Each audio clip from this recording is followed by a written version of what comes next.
buenas tardes, estamos aquí nuevamente en Contrapunto TV, que se transmite todos los miércoles a las 13 horas en vivo por astl.tv. Hoy tenemos un tema que resulta de interés, sobre todo porque en este mes se han dado dos hechos relevantes: el relevo en la dirigencia nacional del PAN y el relevo en la dirigencia nacional del PRI. No son hechos menores, son hechos importantes, de gran trascendencia nacional. A lo mejor para el público en general no le resulta muy de gran interés porque no se vincula directamente con sus vidas cotidianas, pero evidentemente estos hechos van a trascender y van a impactar, si no es que a corto, a mediano o a largo plazo, en la vida de todos los mexicanos. Hoy está con nosotros, como siempre, como todos los miércoles, y le agradecemos mucho que esté aquí, Óscar Valencia. Gracias, Enrique, es un placer estar contigo. Que sabe que es nuestro politólogo de cabecera, y pues nos va a ayudar mucho ahora que vamos a tratar el tema del PAN, ya que él es especialista del PAN. Como ustedes saben, él preside la Asociación Política Nacional Jóvenes Universitarios por México. Y bueno, pues vamos a entrar en materia con el PAN, que como ustedes saben, es el único partido, ¿verdad? O quizás por el PRD, ¿no? que eligen todos los militantes. Es la segunda ocasión que lo hacemos así, en términos reales. La primera vez fue con Madero y con Cordero, y esta vez entre Anaya y Corral. Pero... Y bueno, pues como saben, Ricardo Anaya pues arrasó en la elección, y bueno, yo creo que Óscar nos va a dar el detalle de cómo fue todo el proceso. Para los que no están muy involucrados en la elección, nos gustaría saber cuánto es el padrón panista, qué porcentaje de panistas votaron, en fin. Óscar, si tienes la palabra. Bueno, la elección se llevó a cabo el domingo, este domingo 16 de agosto. Fue una elección, yo creo que sin mayores contratiempos. Solamente se manejó que se había dado acarreo de manera muy flagrante en el estado de Puebla, donde gobierna Moreno Valle, y se estaba apoyando por todo. El hombre fuerte. Ajá. El hombre fuerte del gobierno de Puebla, y supuestamente uno de los candidatos a la presidencia de la República por el PAN. Y se pusieron mesas de votación, los panistas llegaban, presentaban su credencial de elector o su credencial del partido y podían tener derecho a votar. En el DF también se hizo el proceso donde se renovó la dirigencia del Distrito Federal, donde en este caso nada más había un solo candidato. En uno de los programas que también tenemos aquí en astl.tv, Miguel Muñoz entrevistó a uno de los que se había registrado, pero no le habían dado el registro, que era Rafael Guarneros, pero al final de cuentas en la boleta solo aparecía un solo candidato, entonces o votabas por él o no votabas por él. Pero en el caso del tema de Anaya y Corral, que era el tema que nos ocupa, el padrón del PAN asciende a más o menos 500,000 militantes. Esto después de que se había llegado a tener una militancia de 1,500, 1,300, pero luego se hizo una depuración del padrón. Y aún así, el candidato Corral mencionaba que era un padrón inflado y un padrón que estaba manipulado y que se había afiliado a gente de manera corporativa. Entonces, yo creo que el primer análisis que tenemos que hacer sobre el padrón es que 500,000 ciudadanos son los militantes que toman decisiones en un partido que por lo menos en esta elección del 7 de junio tuvo el 20% de los votos a nivel nacional. Entonces es un padrón chiquititito, si te das cuenta. O sea, menos de la mitad votaron.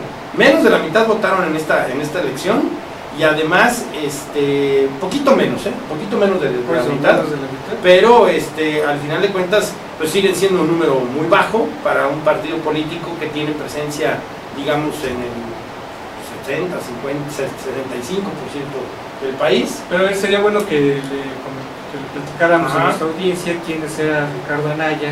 Claro. Quién es Javier Corral, para que... Yo hace todavía unos meses estaba como enlace legislativo de la Procuraduría General de la República, y la verdad es que estar tanto en Cámara de Diputados y Cámara de Senadores me dejaba ver de cerca, muy de cerca, ver a estos dos personajes, porque Ricardo Anaya es diputado federal, y en ese momento estaba como presidente de la mesa directiva de Cámara de Diputados. Y el senador Corral es senador de la República, y el senador Corral pues es, yo creo que, de los más importantes polemistas que tiene Acción Nacional dentro de su bancada actualmente en el Senado de la República. Ahora, hay que también aclarar que muchos de los debates muy importantes que se daba a veces Corral era con el mismo Gil Schwartz o con el mismo Cordero, O sea, es un polemista que polemiza tanto con perredistas, priistas o panistas. Entonces eso lo ponía en una situación, digamos que para la militancia antigua lo veían como el clásico panista que señalaba las cosas que él sentía que estaban mal, ¿no? Y que aplaudía las que creía que estaban en un sentido correcto. Y el tema de Ricardo Anaya, hay que reconocer que sí se manejó la mesa directiva de una manera, yo creo que adecuada, sobre todo cuando estuvieron temas importantes como la reforma petrolera, como la reforma energética, la reforma educativa, la reforma al Código Penal Nacional. Entonces yo creo que ese manejo, yo creo que se llevó bien si estamos de acuerdo en que estas reformas eran necesarias. Si no estamos de acuerdo en que estas reformas eran necesarias, que era parte de lo que señalaba el senador Corral, pues se veía como muy plegado hacia los intereses del PRI, muy de la mano con lo que marcaba la bancada del PRI, que en ese momento estaba, y hasta hace unos días apenas todavía estaba manejada por Mario Fabio Beltrones como coordinador de la bancada. Entonces, estos aspectos que yo quiero dejar en la mesa eran, pues se están enfrentando un diputado y un senador, un diputado muy cercano a Madero, que al final de cuentas cuando Madero pidió licencia, Ricardo asumió como secretario general en funciones de presidente la presidencia del PAN, la asumió aproximadamente como 2 meses, en lo que Madero hacía su proceso interno para ser diputado plurinominal, que fue realmente algo de trámite, no mayor tema con el tema de Madero, pero al final de cuentas, cuando Madero retoma la presidencia, bueno, casualmente que esos 2 meses, con los comerciales que estaba haciendo Ricardo Anaya, de ¿a poco no se puede y a poco no?, el PAN empezó como a generar cierta expectativa, y si te acuerdas empezaron a subir el PAN en las encuestas, que llegó hasta un 28% en algunas como Financiero y Universal y Reforma, pero regresó Madero y regresó la realidad al PAN desde el 20%. O sea, se dice que Ricardo Anaya es maderista. Sí. Y pues su triunfo significaría que Madero se sigue saliendo con la suya en el PAN. Sí, aunque hoy por hoy la imagen de Madero sí está de alguna manera lastimada, porque al final de cuentas, cuando haces la comparación de cómo recibe Madero el PAN y cómo lo deja con menos senadores, con menos diputados locales. Sí, cuando Madero lo recibe con la presidencia de la República. Estaba el presidente Felipe Calderón, que por cierto fue uno de sus más importantes apoyos para llegar a esa presidencia del PAN, y después se divorcia del liderazgo del presidente y empieza a generar su propio liderazgo, que hasta el día del 16 pues todavía era el presidente, pero hoy la verdad es que la figura de Madero está muy desdibujada y muchos dudan si va a ser el coordinador de los diputados del PAN. Yo creo que sí lo va a hacer, porque Ricardo Anaya le acabará pagando la factura, pero muchos dicen que hoy por hoy ya no está en esa mejor posición para ser el coordinador de la bancada. Pero si fue un triunfo completo de los maderistas, ¿qué impediría que él no fuera el coordinador de la bancada? Solamente una decisión de Anaya. Si él tiene el control completo del partido. Es correcto. Entonces, en apariencia pareciera que no hay ninguna visión, pero como te comentaba, cada presidente del PAN que llega con ciertos apoyos, llega un momento en su proceso de gestión como dirigente del PAN que se sacude esos apoyos y digamos que se independiza, se vuelve libre y empieza a generar sus apoyos propios. Entonces ahí lo que se está pensando es si Anaya lo va a hacer en el corto, en el mediano o a largo plazo de sus 3 años de presidencia. Pero Anaya no está ahí gracias al apoyo que le dio Madero. Sí, pero igualmente Madero llegó ahí gracias al apoyo que le dio Felipe Calderón, porque si te acuerdas, Madero la primera vez que compite por la presidencia del partido, que la estaba dejando Ramón, que se fue al Movimiento Ciudadano, Manuel Espino, lo estoy confundiendo con Ramón Martín Huerta, no, Manuel Espino. En ese momento estaba dejando la presencia Manuel Espino, y la confrontación era entre Roberto Gil Schwartz y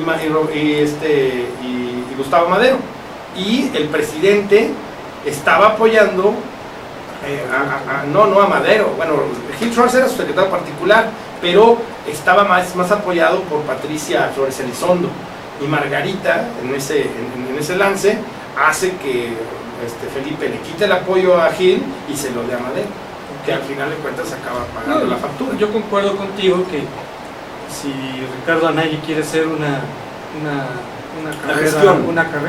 carrera política propia, va a llegar un momento en que va a tener que romper con Madero para quitarse ese estigma de maderista. Claro.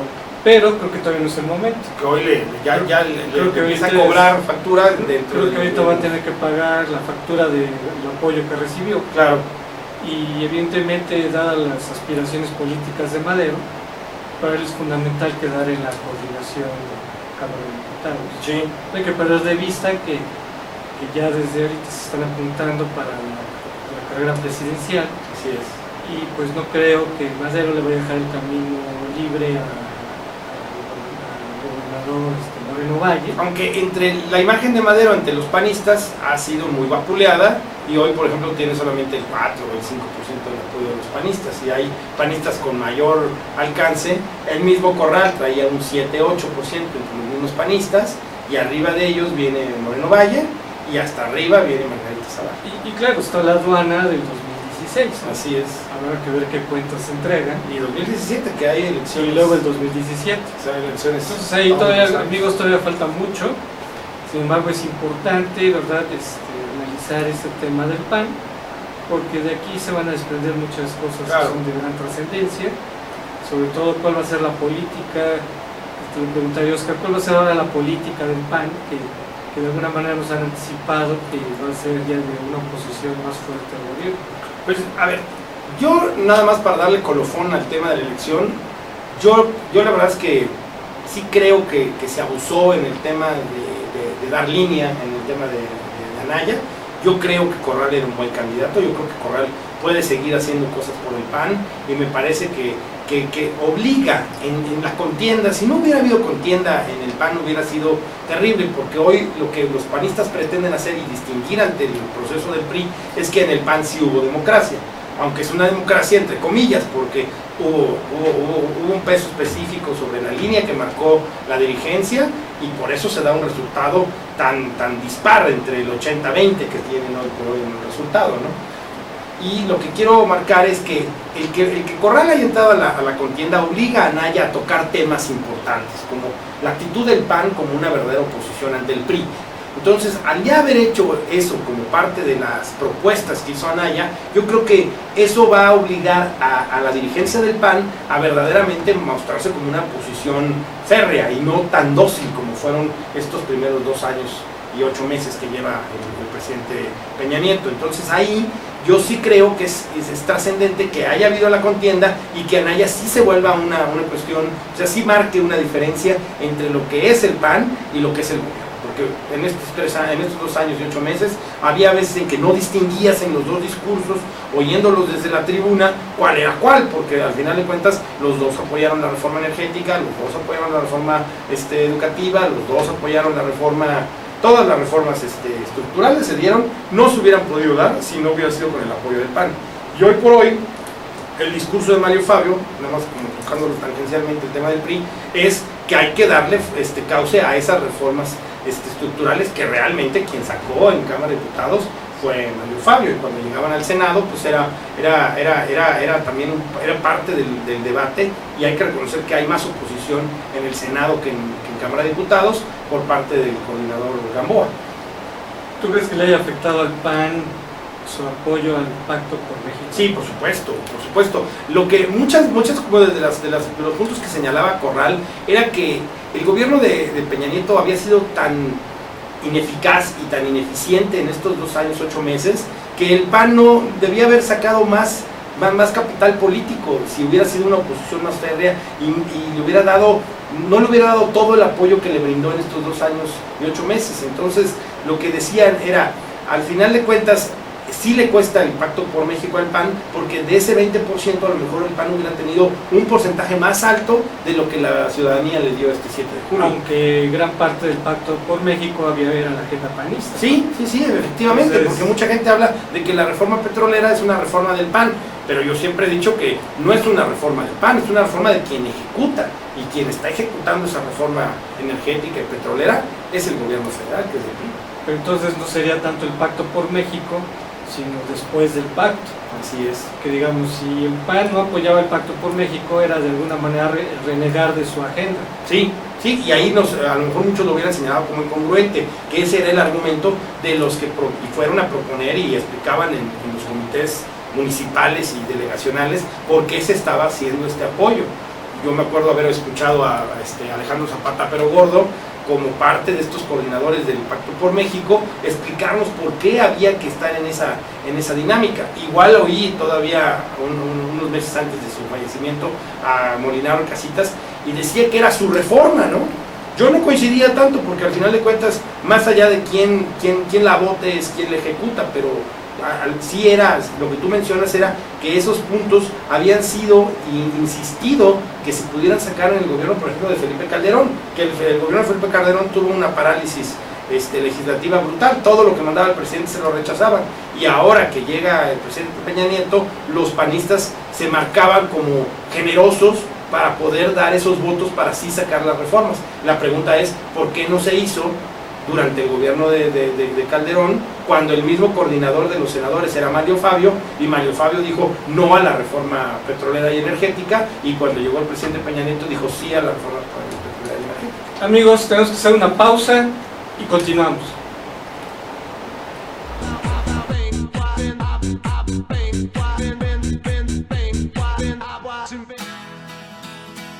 Crea tu propio negocio. Haz realidad tu proyecto. Comparte ideas para ganar dinero. Impulsa y entrena tu talento. Procura emprendimientos rentables y con futuro. Empieza hoy. Dayman, la receta del éxito. Dayman, por más de 7 décadas y con presencia en más de 9 países, se ha consolidado exitosamente como una empresa que desarrolla, fabrica y distribuye colorantes, saborizantes y productos alimenticios por excelencia. Nuestros productos abastecen a una amplia industria dedicada al manejo de alimentos micro, pequeña y de media a grande escala, ya que estos cumplen con altos estándares de calidad a nivel nacional e internacional y están elaborados para satisfacer las necesidades del mercado y gustos de nuestros consumidores.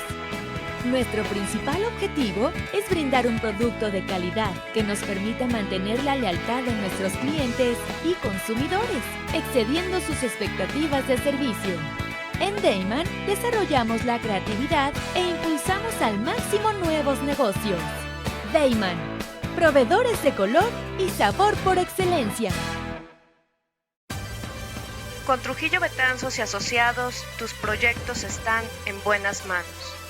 Trujillo Betanzos y Asociados te ofrece servicios de fe pública en materia mercantil, asesoría legal, contable, fiscal y de negocios, litigio civil y mercantil, evaluación y asesoría financiera y área académica.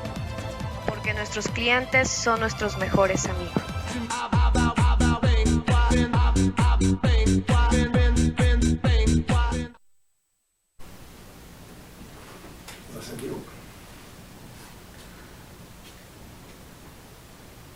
Amigos, estamos de regreso aquí en Contrapunto TV. Estamos comentando el relevo en la dirigencia nacional panista. Una conclusión de lo que estás comentando, Oscar. Yo creo que más allá del resultado, que sí es avasallador, son 139,000 votos a favor de Anaya contra 140,000 aproximadamente de Corral, yo creo que hay que darle el beneficio de la duda al presidente Anaya y ver cuáles son sus nuevas actitudes hacia lo que va a suceder en las cámaras y el trato que va a tener directamente con el presidente de la República. Le hacía la crítica a Corral de que a Anaya se le habían hinchado las manos de aplaudirle al presidente. Pues a lo mejor el momento de aplaudirle ya pasó y es el momento de empezar a señalarle cuáles son sus críticas. Ahora, Anaya tiene un reto mayúsculo, que es lo metería ya para entrar al siguiente tema, que va a competir contra el presidente del PRI, que es Mario Fabio Beltrones. Entonces, en la comparación de los dos presidentes, Anaya tiene que dar la talla de Mario Fabio y ese es un reto que nosotros estaremos muy atentos a analizar. Muy bien. Bueno, pues vamos a ver el tema del PRI. Como ustedes saben, un hecho de gran trascendencia fue que Manlio Fabio Beltrones quedó como presidente nacional del PRI. Su designación, más que su elección, porque ahí no hubo democracia. Ahí sí hay una gran diferencia. Estuvo, digamos, en un contexto medio enrarecido, de que, como se sabe, pues Manlio no forma parte del grupo de Atlacomulco, ni del grupo de lo que se llama la triada en el poder. Así es. Entonces se hablaba de que el PRI no podía quedar en manos de alguien que no formara parte de estos grupos. Y sin embargo, pues a cierto punto fue una sorpresa que finalmente quedó alguien que no forma parte de la triada o del grupo Atlacomulco, del grupo de Estado de México, si lo queremos ampliar más. Y bueno, pues se vio como un acto que fue bien recibido. Sí, es correcto. Que quedara Manlio Fabio, exceptuando los grupos más extremistas. En general, pues se vio bien que quedara Manlio Fabio Beltrones, porque además de que se reconoce su trayectoria política, es un personaje que tiene buenas relaciones con la clase política, con los opositores. Bueno, o sea, no hay una polarización en cuanto a su trato, sino que se lleva bien con los principales dirigentes de los partidos políticos. Naturalmente que esto es un hecho de gran trascendencia para el PRI, tener una persona que se ha distinguido, ¿verdad?, por ser un negociador, aun cuando, ¿verdad?, comentó Oscar, ¿verdad?, ya le hizo una crítica de que cuando fue senador se opuso a las reformas que proponía en ese entonces el gobierno de Calderón. Así fue. Como también anteriormente los panistas habían opuesto a reformas de Ernesto Zedillo. En fin, es una historia larga, ¿verdad?, que si algo, y por esa razón fue trascendente el Pacto por México, del que ahora ya muchos reniegan. Y sin embargo hay que reconocer que el pacto pues fue una gran acción, porque finalmente se aprobaron reformas que ya sean defendidas por el PAN, PRI, por el PRD. Más allá de esa paternidad, se considera que eran importantes y necesarias para México. Y bueno, pues finalmente están las reformas. Como sabemos, todavía hay que aprobar una serie de leyes que van a permitir aterrizarlas. Y bueno, ese va a ser otro tema que vamos a ver la próxima semana, sobre cuál va a ser la agenda legislativa, ¿no? Hay que ver algunos puntos interesantes en la comparación entre la elección panista y la designación priista. Efectivamente, Oscar está haciendo referencia al carácter democrático que se da en el PAN, que contrasta mucho por el modo en que se designa en el PRI, que todo el mundo dice, bueno, pues fue el presidente el que de dedazo lo designa. Aquí hay que considerar una cosa importante. ¿Cuánto me comentabas que era el padrón panista? 500,000. 500,000, ¿verdad? Que llama la atención porque efectivamente el PAN es un partido nacional, que realmente, exceptuando algunos estados, Sí, donde es muy marginal, representa realmente una competencia para el PRI. Así es. Pero son 500,000. ¿Qué nos está diciendo esto? Que el PAN es más bien un partido de cuadros, ¿sí? O sea, que es muy diferente a un partido de masas, ¿no? Claro. Entonces, el PRI como partido de masas, pues se complica una elección, ¿verdad?, en el supuesto de que se quisiera ser democráticos. Y se ha tenido la experiencia de ese voto de la militancia, cuando por ejemplo se lanzó Roberto Madrazo junto con su secretaria general el Bester Gordillo, y la otra candidata era Beatriz Paredes. La elección fue un desastre, totalmente. O sea, la elección se complicó al grado que pues, hubo impugnaciones y nunca se llegó al resultado final, sino que nada más se le dio el triunfo a Roberto Madrazo y a el Bester, que a la postre ellos dos acabaron contrapunteados de una manera gravísima, y que fue parte de la derrota de Roberto Madrazo con Felipe Calderón y con Andrés Manuel López Obrador. Así es bueno eso, porque es muy bueno ese apunte, porque justamente cuando hablamos de que el PES es un partido de masas, hablamos que es un partido policlasista, que involucra muchas estructuras complejas, que finalmente pues hacer una elección en este organismo político, que sería lo deseable, pero que resulta complicado, simplemente pensando desde el padrón mismo, ¿no? Claro, te voy a hacer más un ejemplo, aunque no implique al PRI. El PRD hacía siempre sus elecciones con el voto de su militancia, siempre acababan con el que le llamaban siempre haciendo un cochinero. Hoy por hoy la decisión de los presidentes y de los candidatos los hace un consejo, y ya no tienen ese problema de tener las elecciones y que confluyan todas estas circunstancias. Ahora ellos hacen su elección de consejeros, y esos consejeros que eligen son los que votan por los presidentes y por los candidatos del partido. Aunque hay que recordar que ya comentamos ese tema del PRD y lo que le costó al país esa elección, Claro. ¿no? O sea, creo que hablamos de 100 millones de pesos. Y el resultado en las urnas no acaba por reflejar la expectativa que tenían con esa elección.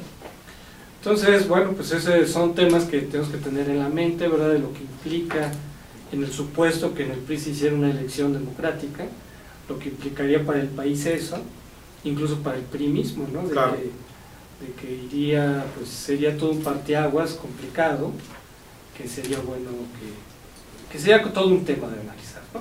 Aquí quizás lo relevante es destacar que para el PRI tener a Manlio Fabio Beltrones va a ser muy útil, porque Manlio tiene ese puente que tiene con los viejos grupos políticos del PRI, ¿no?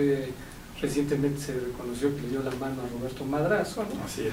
Pero también es un puente con las nuevas generaciones de priistas que evidentemente están llegando a puestos de gran importancia, y yo creo que Manlio, pienso que le va a entregar buenas cuentas al PRI, a pesar de que va a enfrentar un contexto económico, social hostil, ¿no? Claro.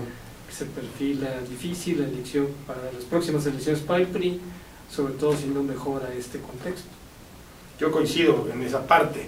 A ver, yo creo que haría nada más un colofón. Lo bueno del PAN, que es democrático. Lo malo del PRI, que es una designación. Lo malo de la elección del PAN es la línea tan fuerte que se vio en un proceso democrático. La línea tuvo un peso específico brutal. Lo bueno del proceso del PRI, y lo digo por el análisis y el seguimiento que le fui dando, es que mucha de la gente que estaba inmersa dentro del partido y que estaba siguiendo muy atento esa renovación, porque su presidente Camacho iba a tomar su posesión como diputado, y iba a dejar de ser diputado para ser probablemente el coordinador de los diputados, como se marca el tema de César Camacho.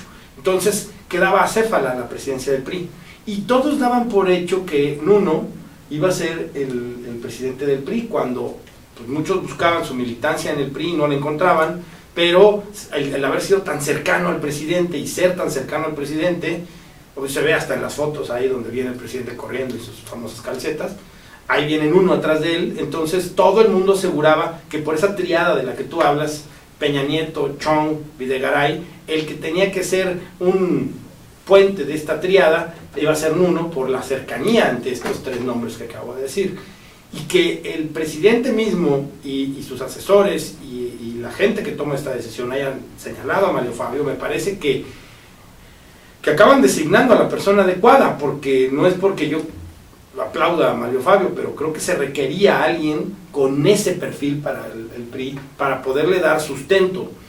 La verdad es que la expectativa que genera la llegada de Manlio es la expectativa de la llegada del PRI que tiene oficio político, y que ese oficio político le puede dar al PRI un rumbo en la toma de decisiones.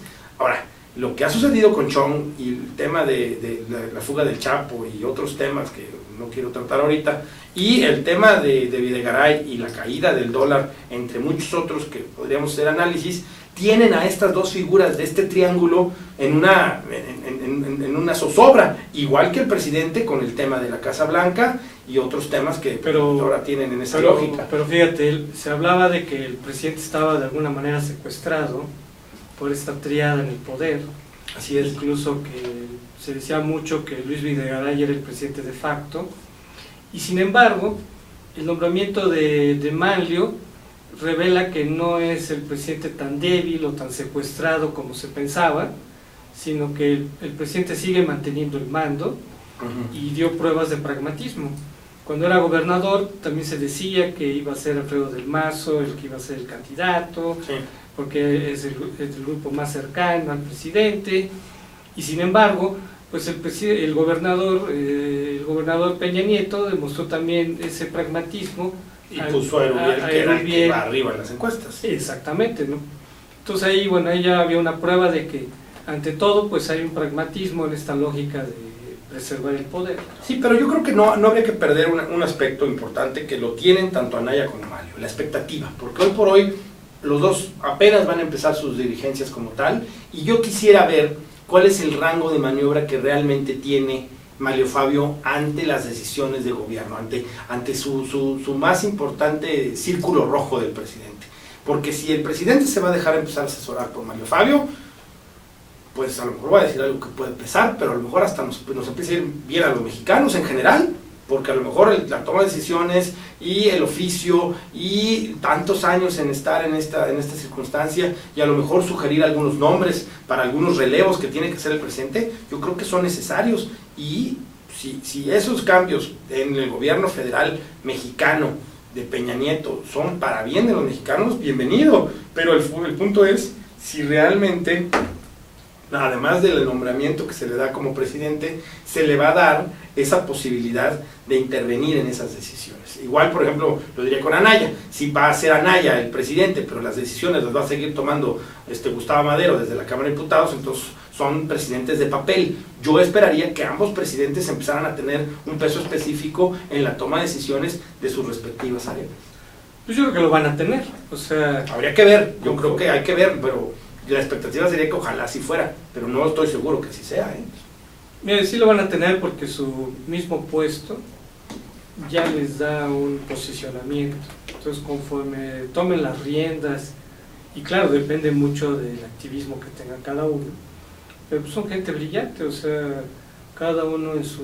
Pero tú crees que, por ejemplo, si Manlio empieza a tomar un protagonismo de una relevancia evidente, ¿no crees que le dé miedo, por ejemplo, a Chong y a Videgaray? Es decir, nos está comiendo el mandado. Y si tú ves la encuesta, por ejemplo, de Reforma, que a lo mejor no sé si la vamos a analizar al rato o cuál vayamos a analizar, porque tenemos nuestra sección de encuesta, no se la van a perder, va a estar extraordinaria.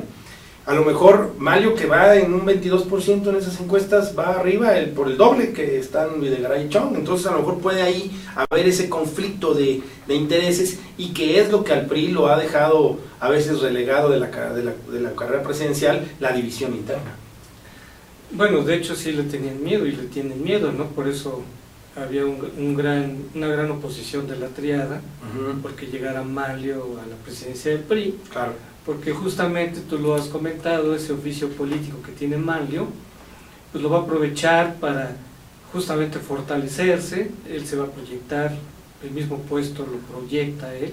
Claro. Y claro, tiene encomiendas difíciles, ¿no? Las elecciones del 16, del 17, pues pueden ser aduanas que lo hagan quedar mal, y pues no está nada asegurado, pero si vemos los resultados que Manlio ha dado en otras circunstancias, sí, la expectativa es que vienen buenos resultados. Lo pueden catapultar, ¿verdad? Y se vuelve una bola de nieve, considerando que los personajes de la triada pues no se caracterizan por un gran carisma, ¿no? Y un gran apoyo en las bases sociales, ¿no? Son gente que está en otro nivel. Sí, aparece en el Ola, en el Caras, pero no aparece...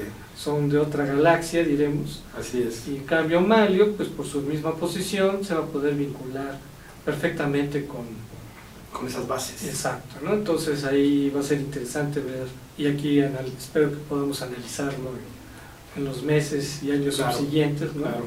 Quiero ser optimista. No, yo también, además yo tengo un tema optimista del programa, hasta personal con Manlio, porque... Pero optimista del programa, ¿no? Bueno, decir, meses y años, pues qué bueno, ¿no? No, yo creo que van a ser décadas, van a ver que este programa va a tener mucha trascendencia en los medios de comunicación, pero yo la verdad te digo, yo hasta le tengo buena fe a Manlio, porque coincidentemente su cumpleaños y el mío coinciden el 31 de agosto. Ah, mira. Puede ser que por ahí le damos ese voto de confianza. A ver, comentabas de una encuesta, porque yo más bien me iba a referir a otra encuesta, pero me gustaría que comentaras esa encuesta. ¿Cuándo fue esa encuesta? La encuesta de Reforma se da casi hace un mes y medio, nada más, bueno, si me permiten. Vamos a comentarla, aunque no es la encuesta de la semana. No, la encuesta de la semana, porque no estamos en esa... Pero podemos hacer referencia a ella sin problema. Pero mira, si me permites leer lo que dice la encuesta de Reforma, tengo aquí la foto, dice: si bien Andrés Manuel encabeza ante la ciudadanía la intención de voto rumbo al 2018, entre líderes el tabasqueño está detrás de la ex primera dama Margarita Zavala, el gobernador electo de Nuevo León, Jaime El Bronco Rodríguez, y el jefe de gobierno, Miguel Ángel Mancera. Entonces, y aquí van dando votos de los líderes que van, y en primer lugar va Margarita Zavala con el 48% de los que sí votaría y 52% de los que no. Luego sigue en segundo lugar Jaime Rodríguez El Bronco con 44%, con un 56% de los que no votarían por él. Luego Miguel Ángel Mancera baja y se va hasta un 29% y un 71% no votaría por él. Andrés Manuel López Obrador tiene un 25% en líderes y un 75% que no. Pero el primer nombre del PRI ante los líderes que están aquí es Mario Fabio Beltrones con un 22% de lo que los líderes sí votarían por él y un 78% que no. Y el siguiente nombre es Luis Videgaray con un 12% y Miguel Osorio Chong con un 12% los dos y 88% que no. Luego viene Gustavo Madero, que te comentaba, con un 8% más un 92% que no. Rafael Moreno Valle con 8 y 92%. Erubiel Ávila con un 5 y un 95%. Y por último, Manuel Velasco, el gobernador de Chiapas, tiene un 1% que sí votaría y un 99% que no votaría. Entonces, en esta encuesta que plantea Reforma sobre líderes, no sobre su ciudadanía, aclaro, el primer lugar lo tiene Margarita y el priista más avanzado sobre líderes es Mario Fabio Beltrones. ¿De cuándo fue esa encuesta?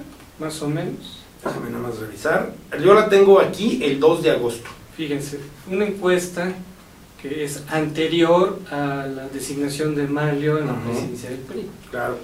Si antes de que fuera designado presidente del PRI, él ya estaba encabezando las simpatías o las preferencias dentro de los priistas, Así es. ¿qué va a suceder después de que ya es presidente del PRI? Sí. Ahora, si me dejas nada más dar el dato para afirmar ya nada más la encuesta completa, ante Ciudadanos, Andrés Manuel tiene el 42%, Margarita el 28%, Miguel Ángel Mancera el 25%, Jaime Rodríguez El Bronco 19%, Miguel Ángel Osorio Chong el 18%, y luego viene Erubiel Ávila con el 13%, Luis Videgaray con el 12%, Gustavo Madero con el 10% y Mario Fabio Beltrones con el 10%. Entonces, Mario Fabio, sin tener la exposición que tiene como secretario de Hacienda, Luis Videgaray y Osorio Chong, él tiene el 10%. Y yo creo que si hoy preguntáramos por Mario Fabio en una misma encuesta en esta dinámica, tendría más números. Bueno, pues interesante esa encuesta. Ahora, naturalmente, vamos a estar pendientes de encuestas que ya sean recientes para poder tener un punto de referencia. Pero naturalmente que al ver esta encuesta pues era para atemorizar a sus rivales, ¿no? Claro, y yo creo que a lo mejor la misma toma de decisiones del presidente se deriva, a lo mejor no de la encuesta de Reforma, pero sí de las mismas encuestas que puede estar haciendo la presidencia de la República y de ver cuál es el sentir de la ciudadanía sobre sus propios candidatos y quiénes son las personas que deben ser impulsadas para puestos como la presidencia. Yo estoy seguro que de ahí vino la decisión de Mario Fabio, que fue, como tú muy bien dices, muy parecida a la decisión de Rubiel, donde todo el mundo decía que iba a ser el hijo de... Aunque sí hay una diferencia importante, ¿no? O sea, en este caso, como no era una elección, la encuesta no creo que haya sido... O sea, si hubiera sido una elección, la encuesta hubiera influido, pero era una designación, entonces evidentemente tenían que incluirse otras valoraciones, de que efectivamente el presidente, pues,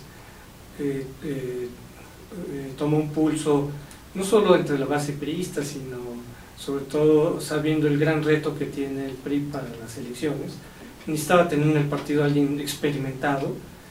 De lo delantera, ninguno de ellos pudo haber ocupado esa posición porque no tenía la experiencia política que tiene Manlio. Así es. Entonces es un mero pragmatismo político de que necesitaba yo tener a la persona más experimentada para el reto electoral que viene, ¿no? Pues yo creo que eso es lo que hay que valorar de esta decisión, que sí encuentran a la persona más experimentada y que además la impulsan y la colocan en el puesto adecuado. Eso es lo que hay que sí recalcar, que pudieron haber cometido ese error y no lo cometen.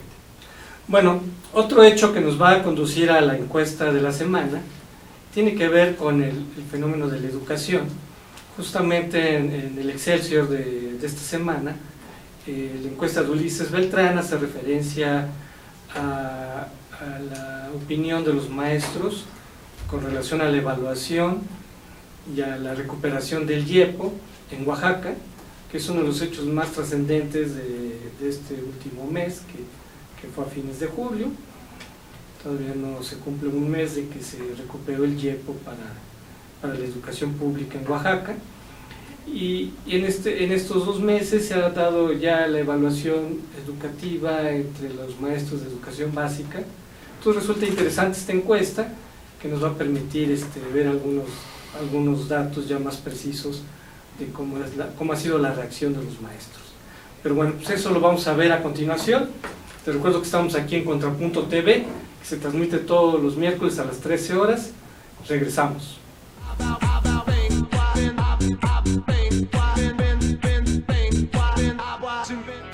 En Deiman contamos con 3 centros de distribución en México, ubicados en las ciudades de Guadalajara, Puebla y México. Distribuimos al interior de los Estados Unidos por medio de un centro de distribución ubicado en la ciudad de El Paso, Texas. Atendemos Centro y Sudamérica con apoyo de nuestro centro de distribución en Lima, Perú. Actualmente, comercializamos nuestros productos en España a través de nuestro distribuidor ubicado en Madrid, lo que nos permite ser una empresa de talla internacional, dispuesta a servirle y brindarle asesoría para el óptimo uso de nuestra amplia gama de productos. Cabe destacar que todos los productos elaborados en Deiman se fabrican con ingredientes aprobados por la Secretaría de Salud en México y FDA en Estados Unidos. Contamos con capacidades operativas, certificados kosher, programas de buenas prácticas de manufactura, controles de saneamiento, sistema de atención a quejas y reclamaciones, seguridad industrial, auditorías internas y un programa de trazabilidad y recuperación de producto. Deiman, proveedores de color y sabor por excelencia. Ruiz Robles, corredores públicos y peritos traductores. Trabajamos para darles seguridad, confianza y un servicio profesional en sus asuntos relacionados a fe pública, valuación, arbitraje comercial, asesoría jurídica y traducciones. Para nosotros lo más importante es su satisfacción, brindándole además la asesoría jurídica necesaria en su negocio, con un equipo de profesionales capacitados para prevenir y resolver situaciones de riesgo en su empresa. Le aseguramos una asistencia profesional personalizada y humana a quien consideramos más importante, el cliente, porque las oportunidades pequeñas son el principio de las grandes empresas.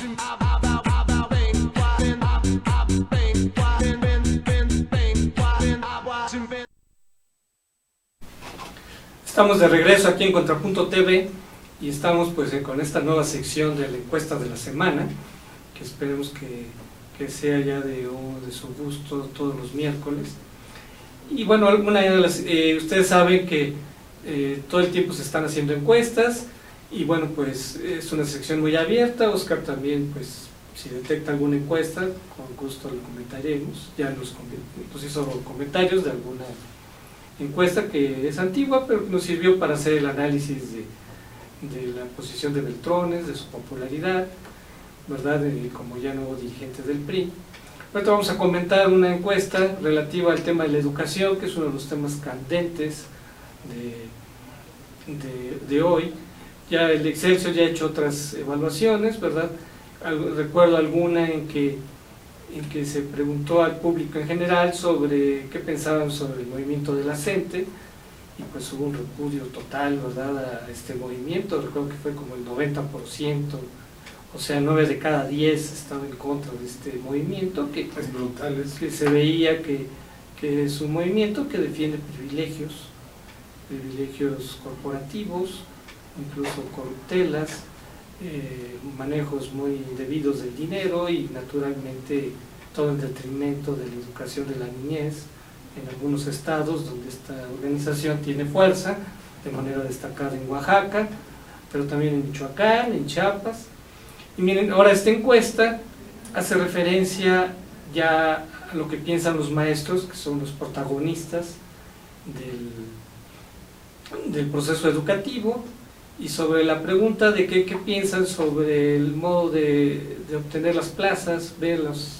No, son números contundentes. A mí me parece que es clarísimo que si el 54% opina que es mejor, pues es porque es mejor. O sea, siempre evaluar a quien va a tomar un puesto y una responsabilidad, y que esa evaluación pueda darle claridad y transparencia a quién va a hacer uso de estas vacantes. Me parece que el 54%, yo estaría en ese 54% diciendo que por supuesto que es bueno que se evalúe y que esa evaluación nos pueda dar el resultado de quiénes son los adecuados para tomar esa encuesta. Si después sigue un 25% en esta misma lógica, me parece que pues es lógico que haya quien se oponga, pero de esa forma me parece que da claridad en que vamos en el camino correcto con el 54%. Sí, creo que revela madurez de los maestros, de que pues a nadie le gustan las evaluaciones, los exámenes. Si le preguntáramos a los alumnos qué piensan de los exámenes, pues a lo mejor sería lo contrario, ¿no? Pero yo creo que los maestros están viendo que la evaluación les está permitiendo mantenerse actualizados y sobre todo tener un camino institucional, académico, para quedarse con una plaza, que no sean mecanismos de grilla, de marchas, ¿verdad?, de corrupción, las vías para tenerlos. ¿Cómo ves esta otra encuesta? ¿Usted cree que evaluar a los maestros y dar las plazas vacantes por concurso vulnera los derechos laborales de los maestros a la fecha? Pues claro que no. Yo creo que al contrario. Yo creo que la lógica les da la posibilidad de seguirse actualizando, y yo creo que de ellos mismos estar vigentes en una tarea tan importante como es la educación. Y pues el que los vulnera, pues obviamente estamos en ese mismo 25%, que son los que se sienten afectados de que una evaluación los pueda dejar de lado. Pero yo creo que también eso obliga y les da el reto de que ellos se sigan preparando, y yo creo que es un número clarísimo que el 67% esté en esa maniobra. Es aún mayor que el 54% anterior. Claro. Es que este es un punto fundamental, ¿no? Uno de los puntos que argumentan los que apoyan el movimiento de la CENTE, entre ellos López Obrador, es de que la reforma afecta los derechos laborales.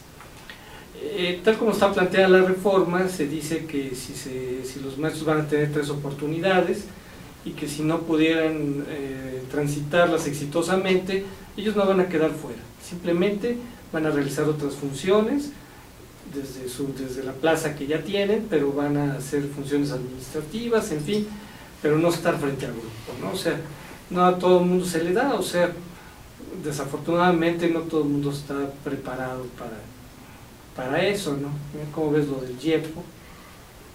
Recientemente el gobierno federal y el gobierno de Oaxaca decidieron renovar el control del Instituto Estatal de Educación Pública de Oaxaca, que estaba en manos de la CENTE, para atender la educación de Oaxaca. Esta medida es necesaria, en parte, 69, no era necesaria. Pues yo creo que igual, los números es que claro que era necesaria la educación en Oaxaca.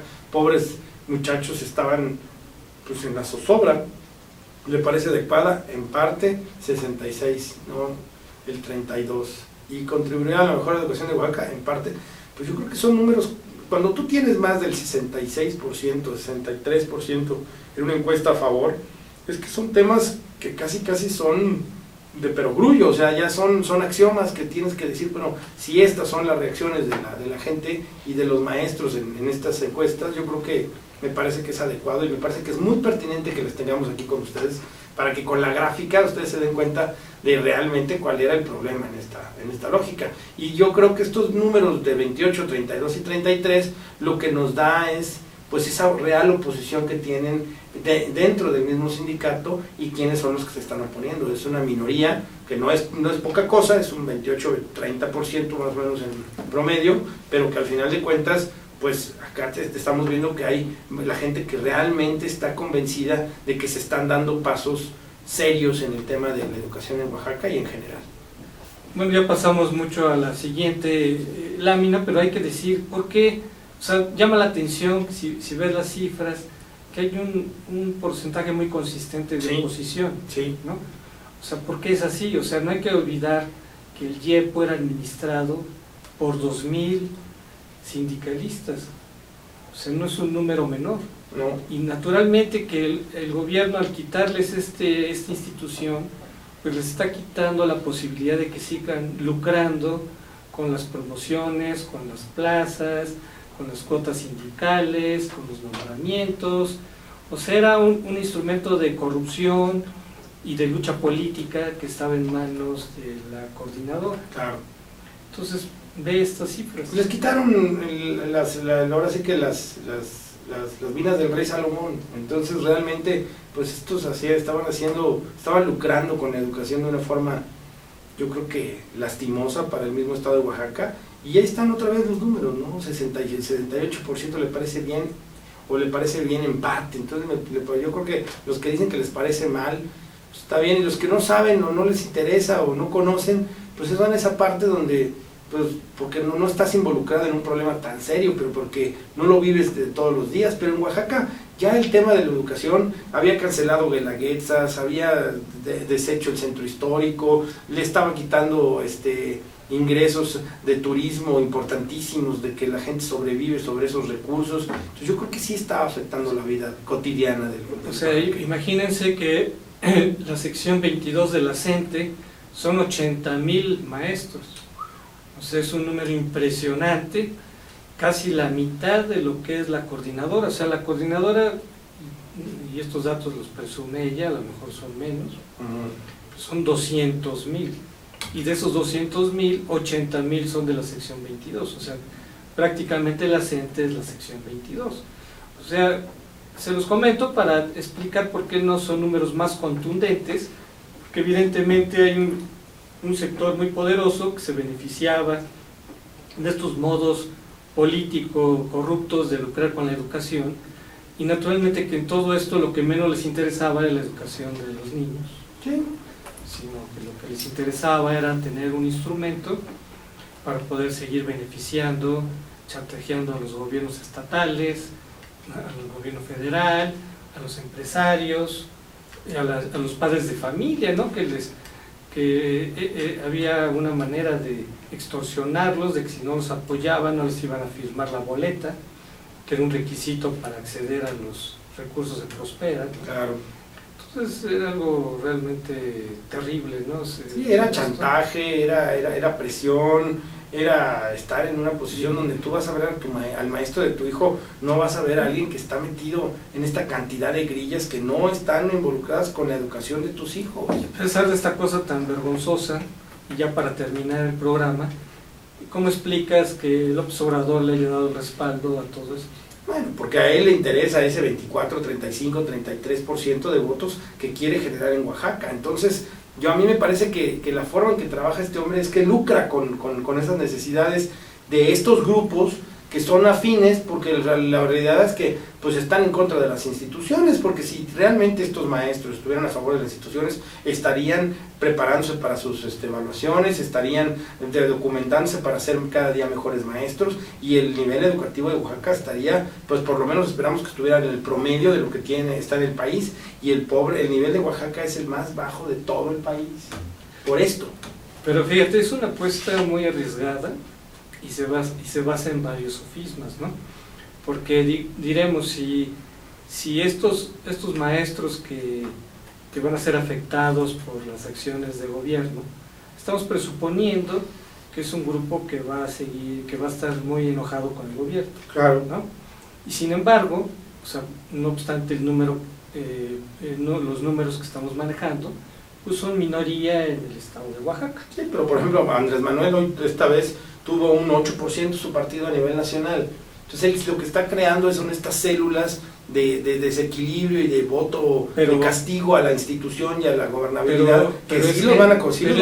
Pero es gente que está muy mal vista por los padres de familia, por ejemplo. O sea, yo no dudo que pueda tener candidatos ahí, pero ¿qué fuerza pueden tener estos candidatos si su entorno, hay que pensar, ¿verdad?, que van a ir por territorios locales, ¿no? Sí, pero al final de cuentas esta gente sabe que se le está acabando el coto de poder, y saben que un partido político como Morena pues va a contar con recursos públicos, y van sobre esos recursos públicos y van a querer ir a hablar sobre el tema. Y yo me voy a apoyar un poco con la encuesta de Reforma. La encuesta de Reforma pone a Andrés Manuel López Obrador, después de 18 años de campaña permanente, como primer lugar. Y no es gratuito por este tipo de actitudes. A mí me parece que lo que hay que tener muy claro es que estos votos y esta generación del descontento y de capitalizarlo hacia un partido político a lo mejor no es lo que más le conviene al país.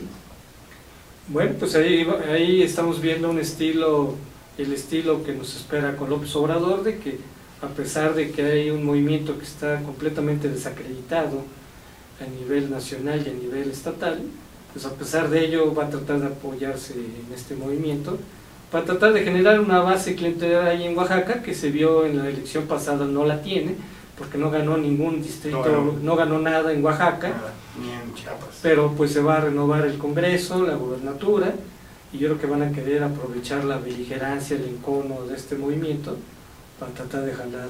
Pero pensémoslo así, ellos, no en el Distrito Federal, pero en otros lugares donde tienen voto representativo, aunque no ganen directamente las posiciones, tienen diputados plurinominales y ya son una fuerza en los congresos locales, y entonces van a estar haciendo trabajo, y ya estar en congresos locales ya les implica el uso de recursos. Entonces esto se está volviendo una bolita de nieve que pues, primero decíamos, no, Morena no va a ganar nada. Yo mismo dije, no va a ganar ni una sola, más que tal vez una en el Distrito Federal, y yo la verdad es que ni eso le daba. Y hoy tenemos 5 delegaciones gobernadas por Morena en el Distrito Federal. Entonces yo sí creo que cuando la gente va y vota por esa boleta por Morena, tiene que hacer un análisis más a conciencia, no porque no le guste López Obrador o porque no esté recibiendo su credencial de los apoyos a la gente de la tercera edad, sino que yo lo que creo es que hay que hacer un análisis de hacia dónde va todo esto y si realmente son una oposición responsable con la gobernabilidad del país, porque lo que está mostrando Andrés Manuel en el avance que hace para apoyar a estos grupos en Oaxaca es que no está, es que está a favor de la ingobernabilidad en el país, y eso no nos conviene a nadie. Muy bien, amigos, pues agradecemos mucho su atención aquí en el programa de Contrapunto TV. Hoy analizamos un tema que ya vimos que no era tan abstracto y tan especializado para los políticos, sino que se vincula directamente con la cotidianidad de todos los ciudadanos, y que creo que es importante que estemos enterados. Oscar, muchas gracias por estar con nosotros. Un placer, como todos los miércoles. Pues solo resta invitarlos para que entre el próximo miércoles estén con nosotros. Vamos a tratar el tema de la agenda legislativa federal, luego ya quedará pendiente lo de la asamblea local, pero por lo pronto vamos a tratar el tema de la asamblea de la agenda legislativa federal, que como saben ya la próxima semana ya se van a instalar la nueva legislatura, y creo que hay temas muy candentes que es importante analizar, reflexionar. Naturalmente quédense en astele.tv, los invitamos a Si yo fuera servidor público con Miguel Muñoz, y pues hasta la próxima y gracias por estar con nosotros. Y el próximo programa cumplimos un año. Gracias a ustedes. Bien dicho.